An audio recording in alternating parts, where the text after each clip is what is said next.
ఇవాళ టాపిక్ వచ్చేసి implementation of stack using arrays.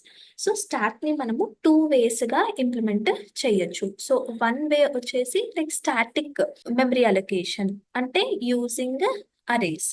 Next వచ్చేసి డైనమిక్ మెమరీ అలొకేషన్ త్రూ మనం ఇంప్లిమెంట్ చేయొచ్చు. దీంట్లో వచ్చేసి అరే లిస్ట్, లింక్డ్ లిస్ట్. సో ఇవాళ మనము స్టాటిక్ మెమరీ అలొకేషన్ ద్వారా ఎలా ఇంప్లిమెంట్ చేస్తాము స్టాక్‌ని అనేది చూస్తాము. సో ఆల్రెడీ మనకి తెలుసు అరే అనేది ఫిక్స్డ్ సైజ్ అంటే వన్స్ మనము ఇంత సైజ్ అరేది అని డిక్లేర్ చేసినప్పుడు దాన్ని ఇంక్రీజ్ చేయలేము అండ్ ఆల్సో డిక్రీజ్ కూడా చేయలేము. సో ఇలా మనము ఎలా ఇంప్లిమెంట్ చేస్తామో చూద్దాము. ఇక్కడ వచ్చేసి మనం ఒక అరే తీసుకున్నాము. సో అరేని స్టాక్ ఫామ్ లో ఎలా రిప్రజెంట్ చేస్తామో చూద్దాం. సో ఇది వచ్చేసి నార్మల్ ఒక అరే మనం ఎలాగైతే రిప్రజెంట్ చేస్తామో అలాగే తీసుకుందాము. సో ఇక్కడ వచ్చేసి ఇండెక్స్ మనకి అరే అనేది స్టార్టింగ్ విత్ 0 అయి ఉంటుంది. 0 1 2 3 4. సో ఇక్కడ సైజ్ వచ్చేసి మనకి ఏమైతుంది 5 అవుతుంది. సో అరే సైజ్ వచ్చేసి 5 అండ్ ఇండెక్సెస్ వచ్చేసి 0 to 4. సో ఇక్కడ సమ్ డేటాని ఎంటర్ చేద్దాం రాండమ్ గా 2 5 1 3 అండ్ 6. సో ఇది వచ్చేసి మనకి అరే. సో దీన్ని మనము స్టాక్ ఫామ్ లో ఎలా రిప్రజెంట్ చేస్తాము? సో స్టాక్ మనకి తెలుసు నార్మల్ రిప్రజెంటేషన్ అంటే వన్ ఎండ్ అనేది క్లోజ్ అయి ఉంటుంది అండ్ అనదర్ ఎండ్ అనేది ఓపెన్ అయి ఉంటుంది. సో ఎవ్రీ టైం మనం ఇన్సర్ట్ చేయాలి అన్నా డిలీట్ చేయాలి అన్నా మనకు ఉన్నది only one way. So first మనము ఈ అరేని ఎలా రిప్రజెంట్ చేయొచ్చు అంటే స్టార్టింగ్ విత్ 0.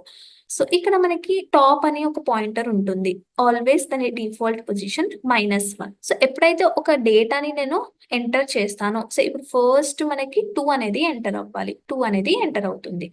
అంటే ఇక్కడ ఏమవుతుంది మనకి 1 వాల్యూ ఇంక్రిమెంట్ అవుతుంది. అంటే ఇక్కడ -1 లో ఉన్న పొజిషన్ ఇప్పుడు దేంట్లోకి వస్తుంది మనకి 0 లోకి ఇంక్రిమెంట్ అవుతుంది. నెక్స్ట్ వచ్చేసి 5.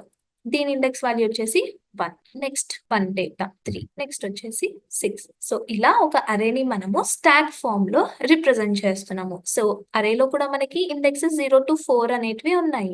అండ్ ఇక్కడ వచ్చేసి స్టాక్ కూడా 0 to 4. దీన్ని మనము నార్మల్ గా టాప్ అనే పాయింటర్ తోని రిప్రజెంట్ చేయొచ్చు. ఆపరేషన్స్ ఆన్ స్టాక్ ఏంటంటో చూద్దాము. సో ఫస్ట్ వచ్చేసి మనకి overflow condition. So overflow meaning ఏంటి అంటే మనకి స్టాక్ అనేది ఫుల్ అయిపోయింది. సో ఫుల్ అయిన తర్వాత మనం ఇన్ కేస్ పుష్ ఆపరేషన్ అనేది పెర్ఫార్మ్ చేయాలి అన్నప్పుడు మనకి ఓవర్‌ఫ్లో కండిషన్ అనేది అరైజ్ అవుతుంది. అంటే ఆల్రెడీ ఇప్పుడు నాకు టాప్ ఫుల్ ఉంది. అవునా? అంటే అరే సైజ్ ఇచ్చిన సైజ్ ఫుల్ అయిపోయింది. లైక్ స్టాక్ సైజ్ ఫుల్ అయిపోయింది. సో నేను ఇంకెక్కడి నుండి డేటా అనేది ఇన్సర్ట్ చేస్తాను. సో ఇలాంటి సినారియోలో మనకి ఓవర్‌ఫ్లో కండిషన్ అనేది అవుతుంది. అంటే టాప్ అనేది when it is equals to n-1 అంటే ఈ కండిషన్ ఎప్పుడైతే సాటిస్ఫై అవుతుందో మనం అప్పుడు దాన్ని ఓవర్‌ఫ్లో కండిషన్ అని అంటాము. అంటే ఇప్పుడు టాప్ అనేది 4 ఈక్వల్స్ టు n ఏంటి అంటే మన అరే సైజ్ ఎంత 5 - 1. సో 4 4. సో ఇది వచ్చేసి మనకి ఓవర్‌ఫ్లో కండిషన్. ఇది వచ్చేసి ఫస్ట్ ఓవర్‌ఫ్లో ఆపరేషన్. సెకండ్ వచ్చేసి అండ్ ఈ సినారియో మనకి ఓవర్‌ఫ్లో సినారియో ఎప్పుడు చూస్తాము? పుష్ ఆపరేషన్ ఎప్పుడైతే పెర్ఫార్మ్ చేస్తామో అప్పుడు మనము ఓవర్‌ఫ్లో కండిషన్‌ని చెక్ చేస్తాము. నెక్స్ట్ వచ్చేసి underflow condition. So underflow condition అంటే మనము పాప్ ఆపరేషన్ ఎప్పుడైతే చేస్తామో అప్పుడు ఈ అండర్‌ఫ్లో కండిషన్ సినారియో అనేది మనము ఫేస్ చేయొచ్చు. అంటే ఇప్పుడు ఆల్రెడీ పాప్ ఆపరేషన్ ఈ స్టాక్ పైన నేను పెర్ఫార్మ్ చేస్తున్నాను అనుకుందాము. అంటే 4 వచ్చేసింది. 6 వచ్చేసింది బయటికి. అంటే ఇప్పుడు ఇది ఎంప్టీ అయిపోయింది. అండ్ నెక్స్ట్ టాప్‌లో మనకేముంటుంది 3 ఉంటుంది. అవునా? సో 3ని కూడా పాప్ ఔట్ చేసేసాను. నెక్స్ట్ ఏముంటుంది మనకి సెకండ్ ఇండెక్స్‌లో ఏదైతే డేటా ఉంటుందో అది ఉంటుంది top of the stock. So 1 కూడా పాప్ ఔట్ చేసేసాను. So next top of the stock ఏమై ఉంటుంది నాకు 5. 5ని కూడా పాప్ చేసేసాను. నెక్స్ట్ వచ్చేసి 2 ఉంటుంది. ఆల్రెడీ స్టాక్‌లో ఉన్న డేటా అంతా మనము ఏం చేసాము ఫెచ్ చేసాము. అంటే ఇప్పుడు టాప్ అనేది ఏముంది మనకి -1 పొజిషన్‌లో ఉంది. ఇంకా నేను పాప్ ఆపరేషన్ పెర్ఫార్మ్ చేస్తే ఆ కండిషన్‌ని అండర్‌ఫ్లో కండిషన్ అని అంటాము. అంటే టాప్ అనేది when it is equals to -1. So ఈ కండిషన్ అనేది ఎప్పుడైతే సాటిస్ఫై అవుతుందో అప్పుడు మనము అండర్‌ఫ్లో కండిషన్‌ని ఫేస్ చేస్తాము. నెక్స్ట్ ఆపరేషన్ వచ్చేసి పుష్. సో ఆల్రెడీ మనము చూసాము. సో పుష్ అంటే డేటాని ఇన్సర్ట్ చేయడము స్టాక్‌లో. బట్ మనం పుష్ ఆపరేషన్ ఎప్పుడు పెర్ఫార్మ్ చేయొచ్చు? ఓవర్‌ఫ్లో ఫస్ట్ ఓవర్ఫ్లో కండిషన్ అనేది చెక్ చేసుకొని ఇన్ కేస్ ఓవర్ఫ్లో కాలేదు అన్నప్పుడే పుష్ ఆపరేషన్ అనేది పర్ఫామ్ చేస్తాం. నెక్స్ట్ వచ్చేసి pop operation. So pop meaning ఏంటి? డేటాని తీయడము. అంటే డేటా ఉందా లేదా చెక్ చేసుకోవాలి అన్నప్పుడు ఫస్ట్ అండర్ ఫ్లో కండిషన్ ని మనము చెక్ చేసుకొని దాని తర్వాత పాప్ ఆపరేషన్ అనేది పర్ఫామ్ చేస్తాము. అండ్ ఫిఫ్త్ ఆపరేషన్ వచ్చేసి డిస్ప్లే. అంటే స్టాక్ లో ఉన్న డేటాని ఫెచ్ చేసి డిస్ప్లే చేయడం. సో ఇవి వచ్చేసి మనకి 5 basic operations based on stock. First వచ్చేసి ఓవర్ఫ్లో, అండ్ సెకండ్ వచ్చేసి under flow, third push, and fourth వచ్చేసి పాప్, అండ్ ఫిఫ్త్ వచ్చేసి డిస్ప్లే. సో ఇప్పుడు మనము కోడ్ వైజ్ రాసి చూద్దాము. సో ఇప్పుడు మనము ఎక్లిప్స్ ఓపెన్ చేసాము. ఒక క్లాస్ అనేది క్రియేట్ చేద్దాము. Control N class. దీని నేమ్ వచ్చేసి స్టాక్ అరే అని ఇస్తున్నాను. అండ్ ఒక మెయిన్ మెథడ్ కూడా కావాలి కాబట్టి మెయిన్ మెథడ్ ని కూడా సెలెక్ట్ చేసుకుంటాను. దీంట్లో మనకి మెయిన్ మెథడ్ ఉంది. సో ఇప్పుడు నేను ఇంకొక క్లాస్ ని క్రియేట్ చేస్తున్నాను. క్లాస్ అండ్ దీని నేమ్ వచ్చేసి స్టాక్ 1 అని మెన్షన్ చేద్దాము. సో ఇక్కడ మనకు కావాల్సింది ఏంటి? ఇప్పుడు ఒక అరేని క్రియేట్ చేయాలి, అవునా? సో స్టాక్ సినారియో మనం అరే బేస్డ్ చూపించాలి ఇప్పుడు. సో ఇక్కడ వచ్చేసి ఒక అరే సైజ్ నార్మల్ గా n లో స్టోర్ చేసుకుంటున్నాను. 5 అని తీసుకుంటున్నాను. అండ్ నెక్స్ట్ వచ్చేసి ఒక అరేని క్రియేట్ చేస్తున్నాం. So based on n value ఒక అరేని మనము క్రియేట్ చేస్తాం. సో నెక్స్ట్ వచ్చేసి మనం చేయాల్సిన ఆపరేషన్స్ ఏంటి? ఇక్కడ push, pop, display. And also push operation perform చేసేటప్పుడు మనము ఓవర్ఫ్లో కండిషన్ అనేది చూడాలి. అలాగే పాప్ ఆపరేషన్ పర్ఫామ్ చేసేటప్పుడు అండర్ ఫ్లో కండిషన్ అనేది చూసి పాప్ ఆపరేషన్ అనేది పర్ఫామ్ చేయాలి. సో ఒక మెథడ్ ని క్రియేట్ చేసుకున్నాము, పుష్ మెథడ్. సో ఇక్కడ వచ్చేసి మనం డేటా టైప్ ఇంట్ తీసుకున్నాము. సో మనము ఇంట్ టైప్ ఆఫ్ వాల్యూస్ ని ఎంటర్ చేస్తాం. సో ఇక్కడ వచ్చేసి ఇంట్ ఐ ఒక formal argument. So push meaning ఏంటి? స్టాక్ లోకి ఒక డేటాని ఎంటర్ చేయాలి అన్నప్పుడు ఇక్కడ మనకి ఫార్మల్ ఆర్గ్యుమెంట్ అనేది ఉంటుంది. పుష్ పర్ఫామ్ చేస్తున్నాము అంటే ఫస్ట్ ఓవర్ఫ్లో కండిషన్ అనేది చెక్ చేసుకోవాలి. అంటే స్పేస్ ఉందా లేదా అనే కండిషన్ చెక్ చేసుకోవాలి. అంటే if top equals to n minus 1 size -1. And ఇక్కడ మనము టాప్ ని డిక్లేర్ చేసుకోలేదు. సో ఫస్ట్ టాప్ ని డిక్లేర్ చేసుకున్నాము. సో ఇంట్ ఫస్ట్ టాప్ ఎప్పుడు మనకి -1 బై డిఫాల్ట్ -1 పొజిషన్ లోనే ఉంటుంది. సో ఇక్కడ పాప్ ఈక్వల్స్ టు n -1 ఈ కండిషన్ అనేది సాటిస్ఫై అయినప్పుడు మనం ఏ మెసేజ్ డిస్ప్లే చేయొచ్చు? స్టాక్ ఈస్ ఓవర్ఫ్లో అనే మెసేజ్ ని డిస్ప్లే చేస్తాము. లేదు స్టాక్ అనేది ఓవర్ఫ్లో కాలేదు అన్నప్పుడు డేటాని మనము ఇన్సర్ట్ చేయొచ్చు స్టాక్ లో. ఫస్ట్ మనకి ఏం జరగాలి? ఇండెక్స్ వాల్యూ అనేది అప్డేట్ అవ్వాలి. సో ఇక్కడ మనకి స్టాక్ యొక్క ఇండెక్స్ ఎవరు హోల్డ్ చేస్తున్నారు? ఇండైరెక్ట్లీ టాప్ అనే వేరియబుల్ హోల్డ్ చేస్తుంది. ఆల్రెడీ ఇది బై డిఫాల్ట్ -1 లో ఉంది. అంటే డేటా ఏం లేదు మన ప్రెసెంట్ స్టాక్ లో. సో ఇప్పుడు మనం ఫస్ట్ ఒక పుష్ ఆపరేషన్ అనేది జరిపాము అనుకుందాము. అంటే ఒక డేటా అనేది స్టాక్ లోకి ఇన్సర్ట్ అవుతుంది. అంటే మనకి ఇండెక్స్ ఏం అవ్వాలి? -1 నుండి 0 అవ్వాలి. అంటే టాప్ అనేది ఇంక్రిమెంట్ అవ్వాలి. దాని తర్వాతనే వాల్యూ అనేది మనము ఎంటర్ చేస్తాము.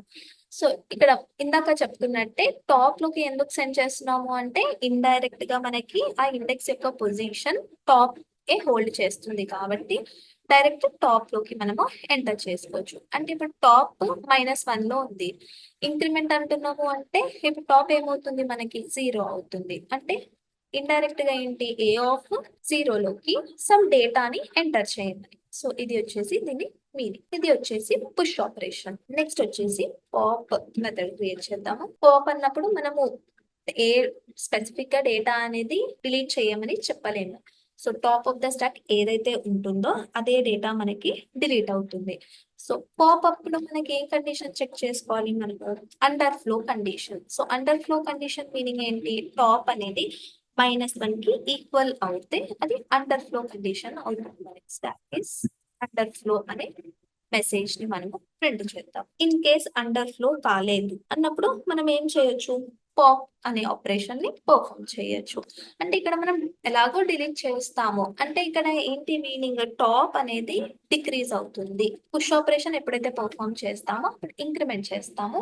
పాప్ ఎప్పుడైతే పర్ఫామ్ చేస్తామో అప్పుడు మనము డిక్రిమెంట్ ఆపరేషన్ అనేది పర్ఫామ్ చేస్తాము. సో ఇది వచ్చేసి మన పాప్ మెథడ్. నెక్స్ట్ వచ్చేసి డిస్ప్లే మెథడ్. సో ఇందాక మనం ఏవైతే ఆపరేషన్స్ గురించి మాట్లాడామో ఇక్కడ కవర్ చేసాము. ఓవర్ఫ్లో కండిషన్ చూసాము అండ్ పుష్ చేస్తున్నాము. అండర్ ఫ్లో కండిషన్ చూసి పాప్ చేస్తున్నాము. అండ్ నెక్స్ట్ వచ్చేసి మనకి డిస్ప్లే, అంటే స్టాక్ లో ఏవైతే ప్రెసెంట్ అయి ఉన్నాయో వాటిని ఏం చేయాలి, ఫెచ్ చేయాలి. సో ఇక్కడ వచ్చేసి మనం ఏం మెన్షన్ చేయొచ్చు. సో ఇందాక చూసుకుంటే మనము ఇది స్టాక్ అవునా, అంటే స్టార్టింగ్ విత్ టాప్ మనం ఏం చేస్తాము, ఒక్కొక్క డేటాని పాప్ అవుట్ చేస్తూ ఉంటాము. సో ఇక్కడ మనము టాప్ నుండి బాటమ్ కి లూప్ అనేది రన్ చేద్దాము. అంటే డిక్రిమెంట్ వేగా లూప్ అనేది రన్ చేసి డేటాని ఫెచ్ చేద్దాము. సో ఇక్కడ వచ్చేసి ఇంట్ ఐ ఈక్వల్స్ టు టాప్ అని తీసుకున్నాము. అండ్ ఐ అనేది it should be what always greater than or equals to 0. And next వచ్చేసి ఐ మైనస్ మైనస్ అంటే డిక్రిమెంట్ వేగా చేస్తున్నాం. అంటే టాప్ టు బాటమ్ మనము డేటాని ఫెచ్ చేస్తున్నాం. అండ్ ఇక్కడ వచ్చేసి మనము ఏ ఆఫ్ ఐ ని ప్రింట్ చేస్తాము. సో ఇది వచ్చేసి మన డిస్ప్లే మెథడ్. ఒక ఫార్ లూప్ రన్ చేసి top to bottom in the decrement way మనము డేటాని ఫెచ్ చేస్తాం. ఇది వచ్చేసి మన స్టాక్ 1 క్లాస్ లో ఉన్న methods push, pop and display. So ఇక్కడ అవుటర్ క్లాస్ కి వచ్చేసి స్టాక్ అరే ఏదైతే క్లాస్ క్రియేట్ చేసామో దాంట్లో మనము ఆ మెథడ్ ని కాల్ చేద్దాము. సో ఫస్ట్ వచ్చేసి మనము స్టాక్ లో ఉన్న మెథడ్స్ ని కాల్ చేస్తున్నాము. అంటే ఫస్ట్ దాని యొక్క ఆబ్జెక్ట్ ని మనము క్రియేట్ చేసుకోవాలి. సో ఇప్పుడు వచ్చేసి మన స్టాక్ అనేది ఎంప్టీగా ఉంది. ఫస్ట్ మనము పుష్ ఆపరేషన్ అనేది పర్ఫామ్ చేయాలి. So first push operation perform చేద్దాము. సమ్ 2 ని ఎంటర్ చేస్తున్నాను, 7 ని ఎంటర్ చేస్తున్నాను. And next first display method ని కాల్ చేద్దాము. అంటే ఫస్ట్ ఎవరు ఎంటర్ అవుతారు, 2 అనేది ఎంటర్ చేస్తాము డేటా. అంటే ఇది 0th ఇండెక్స్ లో మనకి స్టోర్ అయి ఉంటుంది. నెక్స్ట్ 7 అనేది 1 అనే ఇండెక్స్ లో స్టోర్ అయి ఉంటుంది. సో ఒకసారి చూద్దాము అవుట్పుట్ 7 అండ్ 2. అంటే ఫస్ట్ ఇన్, సో మనకి స్టాక్ అనేది ఏ రూల్ ఫాలో అవుతుంది, first in last out or last in first out. అవునా, అంటే ఫస్ట్ ఏదైతే ఎంటర్ చేస్తామో అది లాస్ట్ లో సెటిల్ అయి ఉంటుంది. సో ఇది వచ్చేసి ఇది.